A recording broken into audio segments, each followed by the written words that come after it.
In 2012, sitting across from Piers Morgan, Ted Turner was asked a simple question: who was the love of his life? He didn't dodge it. He didn't soften it for the cameras. He said Jane Fonda, probably, was the one. Then he added something stranger. When you really love somebody, he said, you never stop. He had been divorced from her for 11 years at that point. He'd been married twice before her. 2 other women had raised his children, run his houses, watched him build an empire out of nothing but a failing billboard company and a stubborn refusal to lose. And at 73 years old, on live television, the man who invented CNN admitted the marriage that ended in the worst headlines of his life was the one he never got over. That's the story we're telling today, not the highlight reel, not the man on the magazine covers holding a champagne bottle after the America's Cup, or the mogul standing next to Jane Fonda at some gala, both of them looking like the most powerful couple in the country. The other side. 3 marriages, 5 children, a father who put a gun to his own head before Ted turned 25. A diagnosis Ted hid from almost everyone for years, because in his world, admitting you were falling apart was worse than actually falling apart. If you've watched our other videos on marriages that didn't survive fame, money, or both, you already know the rhythm. Somebody brilliant. Somebody driven half mad by their own ambition, and a spouse standing next to them who eventually has to decide whether to stay in the wreckage or walk out of it. Ted Turner's story checks every one of those boxes, 3 separate times, with 3 different women, across 4 decades. Before we go further, hit subscribe now if you want more of these deep, honest looks at the people behind the headlines. We put these together every week, and this one is one of the wildest. Here's what most people know about Ted Turner. Founded CNN in 1980, bought the Atlanta Braves for what he later admitted was basically a publicity stunt, won a sailing trophy that made him a household name before the news network ever existed, launched the Cartoon Network and Turner Classic Movies, gave away $1 billion to the United Nations almost on a whim during a live speech because he was annoyed the country hadn't paid its dues. Larger than life doesn't quite cover it. People who worked for him describe a man who couldn't sit still through a 10-minute meeting, who talked in monologues that ran for hours, who made billion-dollar decisions on instinct, and then dared the world to tell him he was wrong. Reporters nicknamed him the mouth of the South, and it wasn't entirely a compliment. What most people don't know is where that came from and what it cost the women who loved him. Ted Turner was born Robert Edward Turner III in Cincinnati in 1938. His father, Ed Turner, ran a billboard advertising business in the South, and by every account, Ed was a complicated man to grow up under. He was generous with money and vicious with his temper. He sent Ted to military school as a kid, partly out of ambition, and partly, it seems, because he didn't know what else to do with a son this restless. He once left 5-year-old Ted at a train station on purpose, to teach him a lesson about self-reliance, and drove off without him. Ted would later say his father beat him regularly with a wire coat hanger, and that the closest thing he got to affection was his father's grudging approval when he succeeded at something. There was almost no version of praise in that house that didn't come wrapped in a test. Ed Turner was also, though nobody used the word at the time, dealing with what we'd now call bipolar disorder, undiagnosed, untreated. The mood swings were violent and unpredictable, and by the early 1960s they collided with something even more dangerous: debt. Ed had just made the biggest gamble of his career, buying out a much larger competitor, General Outdoor Advertising's Atlanta division, for around $4 million, a staggering sum in 1962. The purchase nearly sank the company overnight. In March of 1963, with the business teetering and his own mind unraveling, Ed Turner shot himself. Ted was 24. He had a wife, he had 2 small children, and now he had a company on the edge of bankruptcy, inherited from a father whose approval he'd spent his whole life chasing and would now never get to earn. He would spend the rest of his life, by his own admission, trying to prove something to a dead man who couldn't hear it. There's one more piece of that childhood worth knowing, because it explains so much of what came later. During World War II, Ed Turner joined the Navy, and in 1941 he took Ted's mother and sister with him to a posting on the Gulf Coast. He left young Ted behind. Ted would describe, Decades afterward, exactly how that felt. Horribly, permanently abandoned, by a father who seemed to choose everyone else over him, even when there was no war forcing his hand.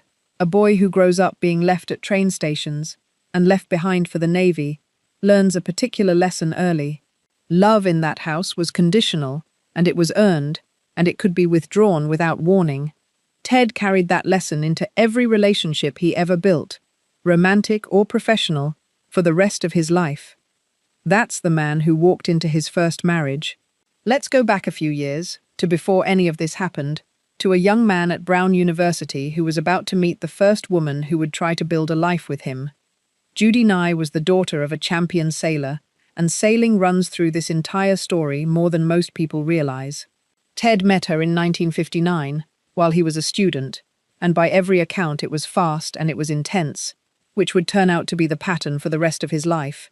They married in June of 1960 at St. Chrysostom's Episcopal Church in Chicago. Ted was 21. Within a year, their daughter Laura was born. 2 years after that, their son Robert Edward Turner IV, whom everyone called Teddy. On paper, it should have worked. Judy came from money and from sailing, two things Ted loved more than almost anything on earth. She wasn't chasing a spotlight. She preferred to stay out of it entirely, which is part of why so little is written about her compared to the women who came after. But Ted, even in his early 20s, was already impossible to keep pace with. He was running his father's Macon branch and doubling its revenue in a single year, a number that should have taken most young executives 3 or 4 years to hit. He was sailing competitively whenever he could get away. He was almost never home, and when he was home, the mood in the house depended entirely on which version of Ted had walked through the door that day. There's a detail people who study this period keep coming back to. Judy had grown up around sailing royalty, the daughter of a man who'd actually won championships on the water, and Ted had grown up idolizing the sport the way other kids idolized baseball players. For a while, that shared obsession was the glue.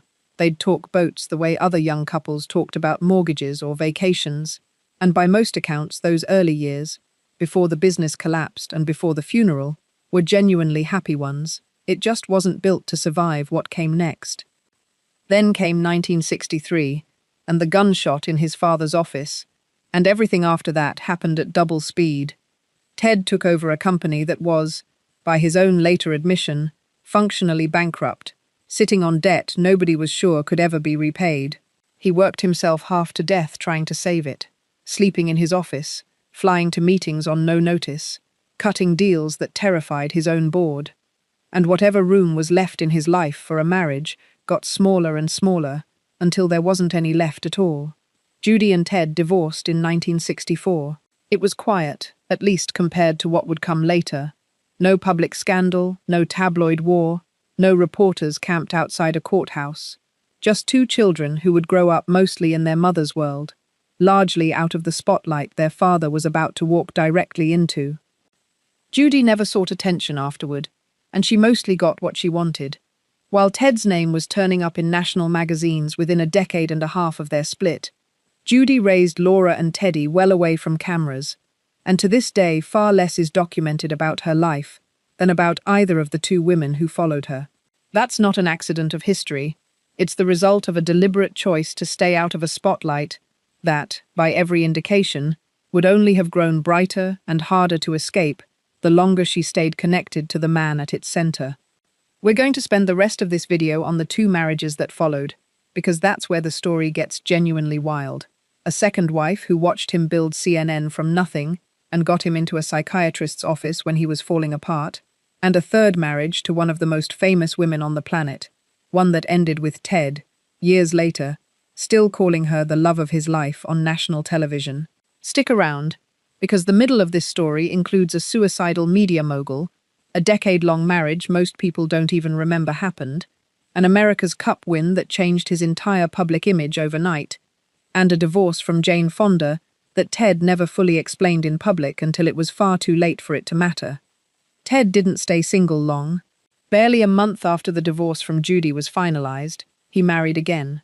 Her name was Jane Shirley Smith, and she'd been a flight attendant for Delta Airlines before the 2 of them met at, of all places, a Young Republicans meeting. That detail alone tells you something about the era. This wasn't yet the Ted Turner of cable news and cartoon channels. This was a young Southern businessman still finding his politics, still finding himself, marrying a second time in June of 1964, with a bankrupt company on his back, and a dead father's shadow following him everywhere he went. Janie, as she was known, would stay married to Ted for 24 years, longer than his first and third marriages combined, and it's arguably the least discussed of the three, mostly because it happened almost entirely out of the tabloids' reach, in the years before Ted became a household name. But it's also the marriage that ran alongside the most important 2 decades of his career, the years that actually built the empire everyone remembers him for. She was there when he pulled Turner Advertising back from the edge of collapse, renaming it Turner Communications and buying up radio stations across the South, until, by 1970, he owned the largest advertising company in the entire southeastern United States. She was there when he expanded into television, buying the rights to old movies and reruns nobody else wanted, betting that a struggling UHF station in Atlanta could somehow compete with the major networks if he just filled it with enough content people wanted to watch for free. She was there in 1976 when he bought the Atlanta Braves, as what he later admitted was basically a stunt to fill airtime on his fledgling station, a decision the rest of the league thought was close to insane. She was there in 1977 when he skippered Courageous to victory in the America's Cup off Newport, Rhode Island, standing on the dock while cameras finally started paying serious attention to her husband, turning a regional businessman into a national personality almost overnight. And she was there, on June 1st, 1980, when Ted launched something that network executives across the country openly mocked, a channel that would run news, all day, every day, with no scheduled programming to interrupt it. Critics called it chicken noodle news behind his back. Advertisers refused to buy time on it. Competitors assumed it would fold within a year, maybe 2. CNN went live anyway, on a shoestring budget, out of a converted country club building in Atlanta that Ted had bought because it was cheap and had enough room for a newsroom. Nobody in New York or Los Angeles believed Atlanta could produce a serious news operation, let alone one that would eventually cover a live war for the entire planet. Ted Turner became one of the most talked-about men in America almost overnight, and he never once let anyone forget he'd been right and they'd been wrong. Owning the Braves came with its own chaos. In 1977, frustrated with how his own team was playing, Ted actually installed himself as manager for a single game, an almost unheard-of move for a team owner, before Major League Baseball's commissioner ordered him to stop. The Braves lost that game, extending a losing streak that was already well underway, and Ted went right back to the owner's box the next day, unbothered, already onto the next idea. The 3 children Ted and Janie had together, Rhett, Bo, and Sarah Jean, whom everyone called Jenny, grew up watching their father become one of the most recognizable faces in the country. Rhett's name wasn't an accident. Ted was obsessed with Gone with the Wind, obsessed enough that he named his own son after Rhett Butler and would talk about the film for the rest of his life, like it explained something essential about who he was. Later, when Turner's company acquired the rights to classic MGM films, colleagues joked that buying Gone with the Wind outright was less a business decision than something closer to a lifelong itch he'd finally gotten to scratch. But fame didn't fix what was underneath. If anything, it gave it more room to spread. Ted's manic energy, the same drive that let him gamble his father's company back from the brink, and then gamble again on a news network nobody believed in, didn't switch off when the cameras did. People close to him during these years describe a man who couldn't hold still through a short meeting, who would talk for hours in what amounted to a monologue rather than a conversation, who spent money and made decisions with a recklessness that looked like confidence from the outside and looked like something closer to danger up close. His own children, years later, would talk about a father who never seemed to sit still for more than 15 minutes at a stretch. By the mid-1980s, that danger had a name, even if almost nobody outside his inner circle knew it yet. In 1985, it was Janie, according to people who later wrote about this period, who pushed Ted toward the office of an Atlanta psychiatrist named Frank Pittman. Ted had periods of depression severe enough that people around him worried about what he might do to himself, an echo of his own father 22 years earlier, that nobody in the family needed spelled out loud. Pittman gave him a diagnosis Ted had spent his whole adult life outrunning without a name for it: bipolar disorder, the same illness that had driven his father to a gun in 1963. He started on lithium. The change, according to the people around him at the time, was almost immediate and almost unbelievable. One girlfriend from that period, J.J. Ebo, described what it had been like before treatment. It was, in her words, genuinely frightening to be near him some days, because nobody ever knew which version of Ted was going to show up. After lithium, that unpredictability leveled out considerably. He became, by most accounts, a calmer and more even-tempered version of the man everyone had learned to brace themselves around for 2 decades. His children from this marriage grew up inside that unpredictability before the medication ever arrived. Rhett, Bo, and Jenny have spoken since about a father who genuinely loved them, who taught them to sail and to hunt and to care about the land the way his own father never had, but who was also nearly impossible to have a normal exchange with. A 5-minute question could turn into a 2-hour speech about satellites, or cattle, or whatever idea had taken hold of him that week. They learned to love him on his terms, because there weren't any other terms available. It's a common thread in families built around someone with untreated bipolar disorder.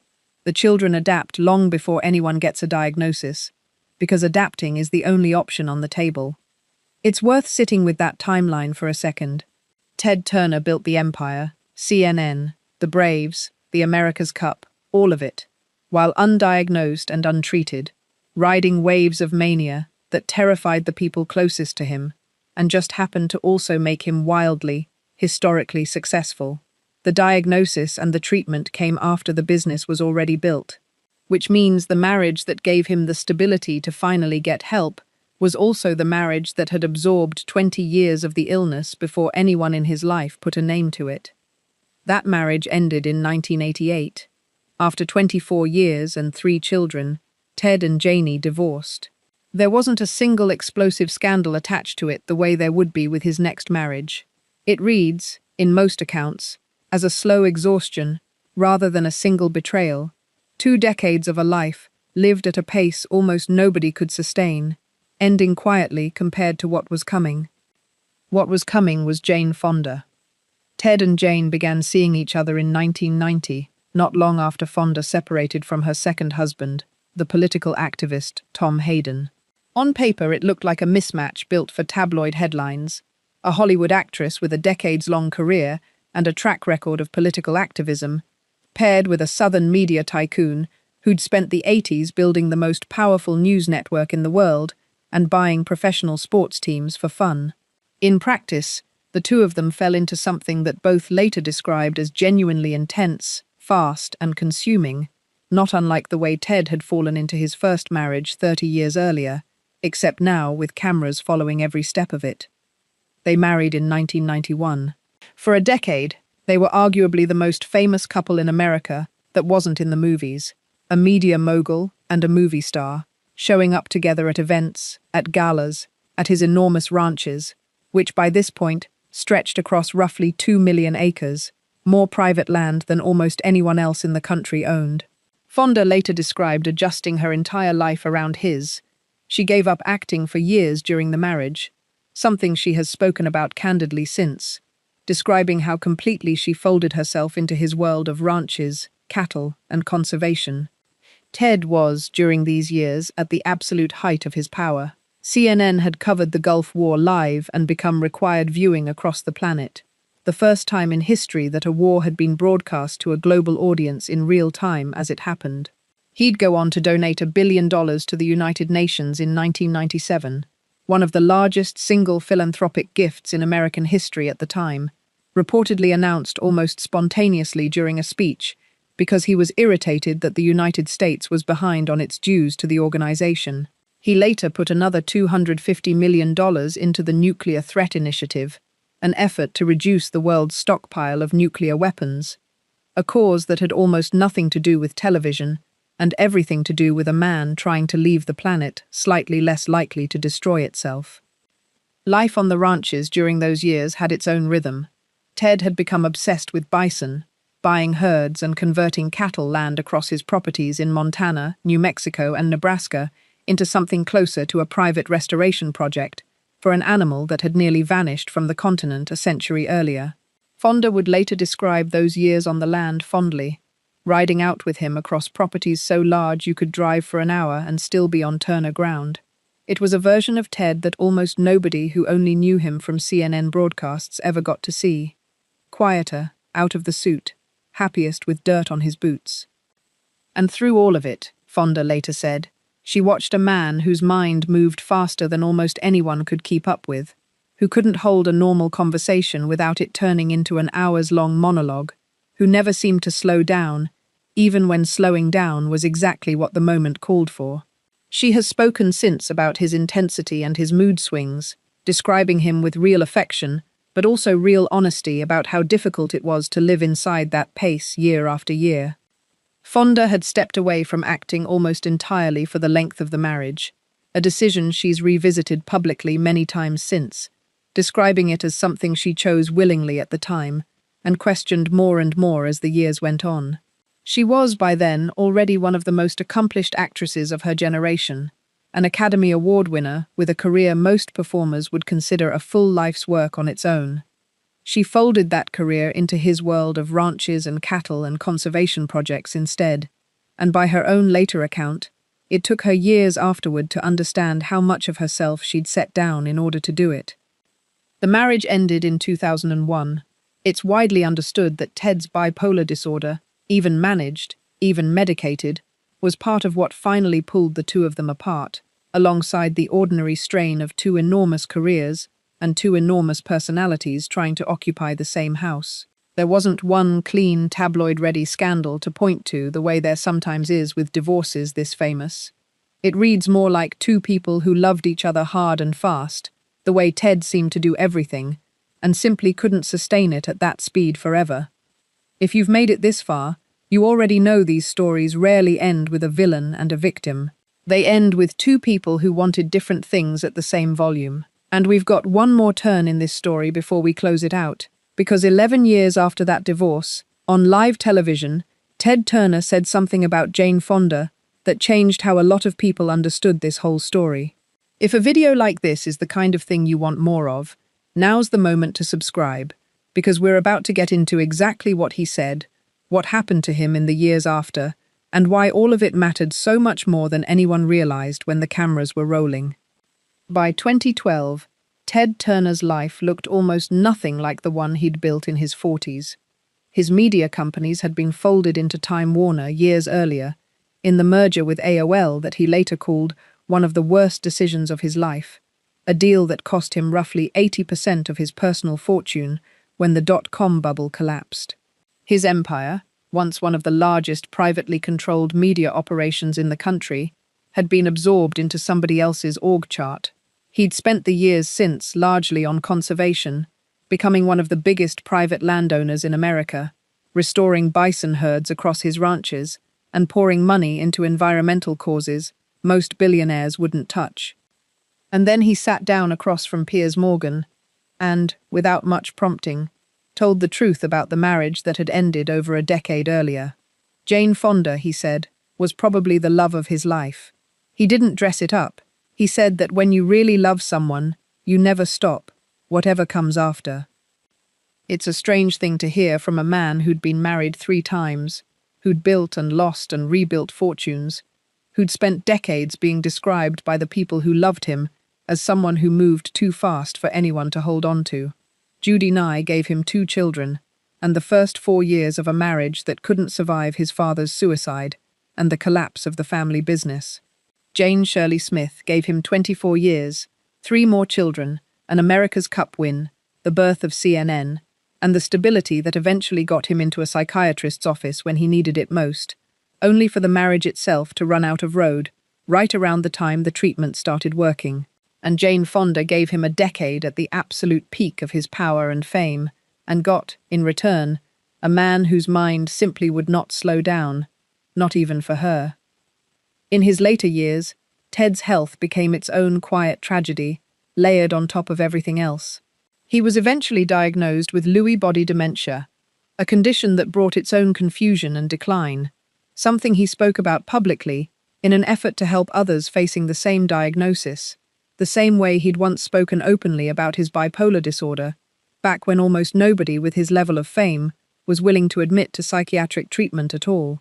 3 marriages behind him, 5 children, a media empire he no longer controlled, and a body slowly working against him.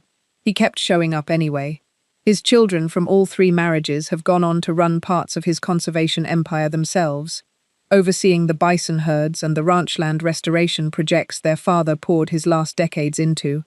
A quieter inheritance than CNN, but arguably the one he cared about most by the end. Whatever else he was, whatever the marriages cost the people inside them, he left something behind that outlasted the diagnosis, the divorces, and the fortune he lost and never fully rebuilt. There's a version of this story that treats Ted Turner as simply a difficult man who happened to be brilliant, and moves on. That version misses the part that actually matters. Every single achievement people remember him for, CNN, the Braves, the America's Cup, the billion-dollar gift to the United Nations, happened while he was living with an illness nobody had named yet, one that had already killed his father, and would eventually get diagnosed only because a wife who loved him refused to keep pretending everything was fine. The empire and the collapse came from the same source. You cannot separate the two, no matter how many retrospectives try to package his life as a tidy story about vision and risk-taking. 3 marriages, 5 children, 1 diagnosis that arrived decades too late to save any of them from what came before it. Ted Turner passed away in May of 2026, at 87, leaving behind a legacy that includes CNN, the Cartoon Network, an America's Cup trophy, $1 billion given to the United Nations almost on a dare, and 3 women, who each spent a chapter of their lives married to one of the most relentless, unpredictable, and ultimately unknowable men of his generation. If this is the kind of story that pulls you in, the ones where the headlines only tell half of it, we've got dozens more just like it on this channel, and a new one goes up every week. Subscribe if you haven't already, and let us know in the comments which of these 3 marriages surprised you the most. We'll see you in the next one.